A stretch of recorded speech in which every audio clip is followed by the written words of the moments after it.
Olá pessoas, bem-vindas novamente ao canal Coleção Paralela. Ali está o Mestre do Terror apresentado em primeiro plano hoje nesse vídeo e eu sou o Rodrigo.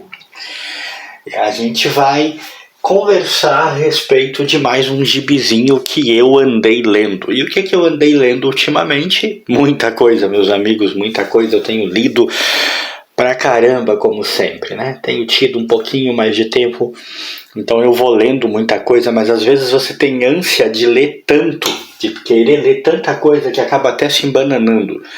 Mas eu andei lendo um gibizinho, vocês já viram aí na capa do vídeo.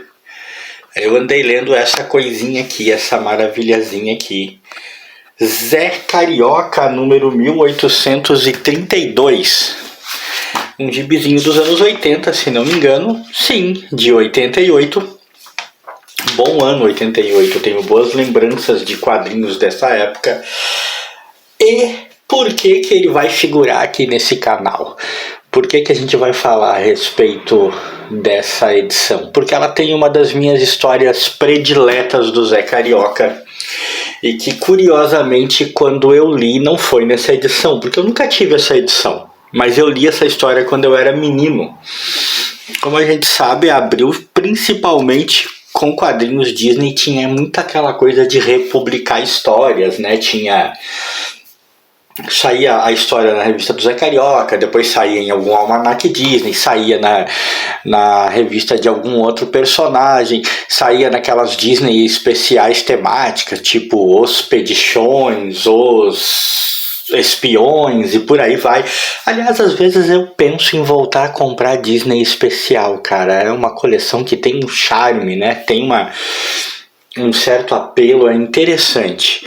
Mas enfim, as histórias se repetiam. Então quando eu li essa história do Zé Carioca, que tá nessa edição da qual eu quero falar, ela não foi aqui nessa edição que eu estou mostrando.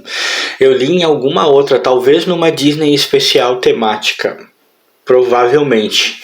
Mas eu encontrei ela aqui de novo e, cara, foi muito gostoso reler. É uma história curtinha, é uma história boba, é uma história bem simplinha, mas que traz todo um sabor de uma outra época. E neste canal aqui, e para este que vos fala, né, para este leitor aqui, essa coisa, essa oportunidade de voltar ao passado em leituras, em aquisições é algo extremamente importante. Isso sempre mexe muito comigo.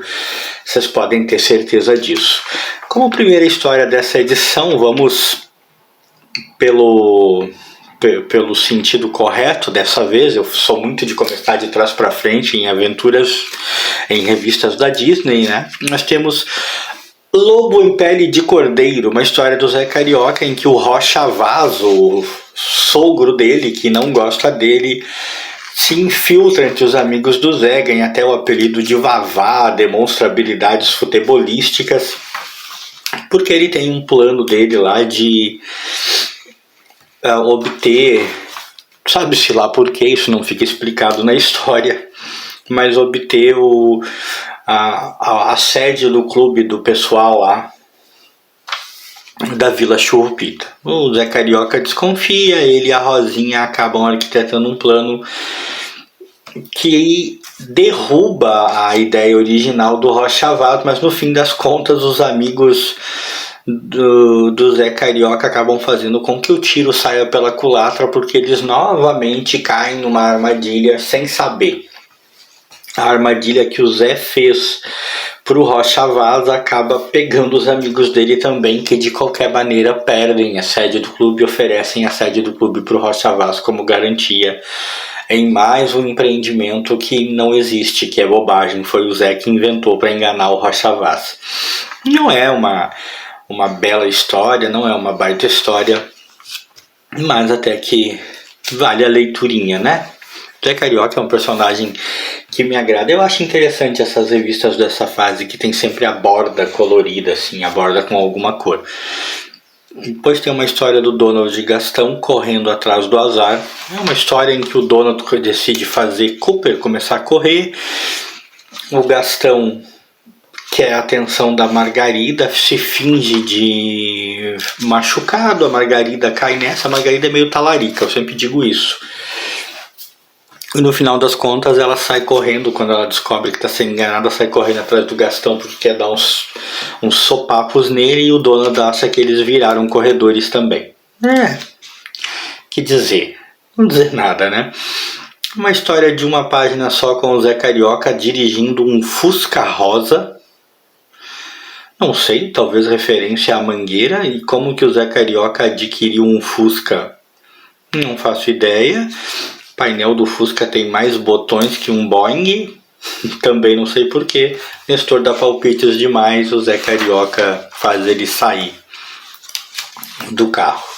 O Cantinho do Malandro era a seção de cartas da revista, né? Mesmo sendo uma revista com tão poucas páginas, havia espaço para isso, né? Inclusive tem alguém aqui comemorando a sessão de cartas, era meio que novidade ainda nessa edição. Tipo, ela devia ter começado há pouco tempo, porque tem alguém aqui comemorando o fato de que a revista agora tem uma sessão de cartas, e alguém que mandou uma fotinho. Aquela velha propaganda do Instituto Universal Brasileiro, com uma arte que até que é muito boa. Depois temos a história Donald, o Escultor, um monte de história de personagens aleatórios na revista do Zé Carioca. Realmente parece que mais histórias dos outros do que do próprio Zé na edição. O Donald entra numa competição de escultores porque ele está metido a escultor e se mete num monte de confusões por causa disso. E as coisas, é claro, não saem como ele espera, ele se dá mal no final. É uma história boa. Mas aí vem a minha história predileta. Zé Carioca em Operação Café da Manhã. Eu gosto demais dessa história, cara. Eu nunca esqueci dela. Eu acho tremendamente divertida essa história. Como o próprio nome diz, é o Zé Carioca fazendo esforço para conseguir seu café da manhã. Como que um cara que não trabalha e nunca tem grana consegue café da manhã? No caso do Zé é simples.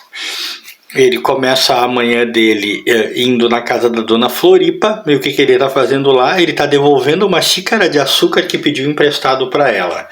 Assim que ele devolve, portanto não deve mais nada para ela, ele pede uma xícara de café e ela empresta. Agora ele chega em casa, ele tira uma colher do café para ele fazer café para ele e leva esse café até o Hermenegildo.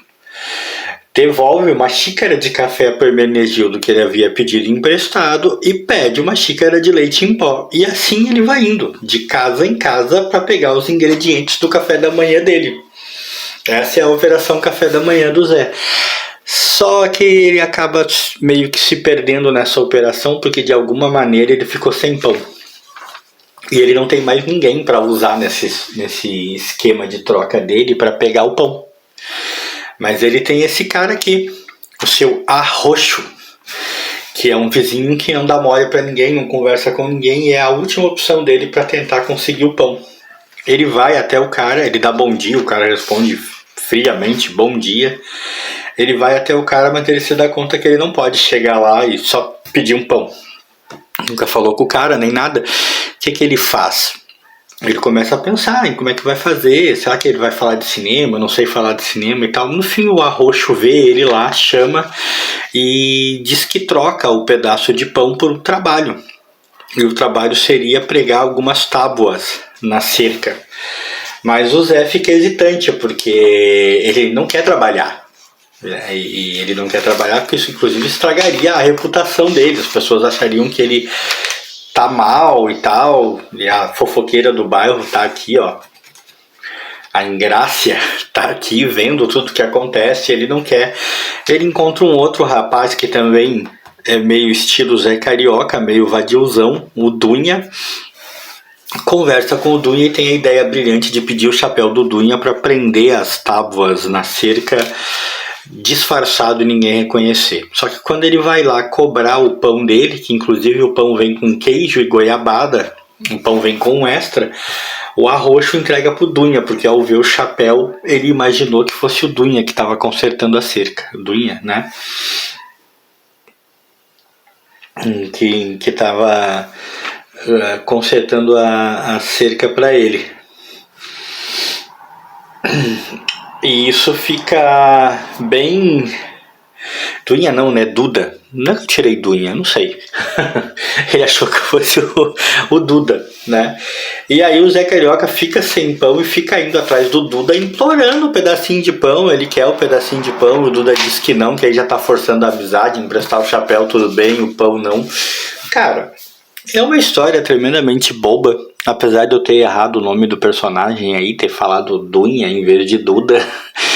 É uma história tremendamente boba, mas que eu lembro que eu gostei muito quando eu li. É uma daquelas historinhas das quais você simplesmente gosta, sem nenhuma razão em especial.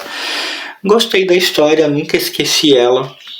E acaba que, né, um gibizinho simples do Zé Carioca, eu me deparo com a história. Que louco, né, cara? O mundo das leituras e das republicações às vezes traz essas vantagens. Eu fiquei feliz de ver que eu tenho essa história ainda em alguma edição minha. E era isso, gente. Só para contar da historinha que eu gosto bastante. E esse vídeo, se você gostou, likezinho pra mim, pro meu querido mestre do terror. Fomos!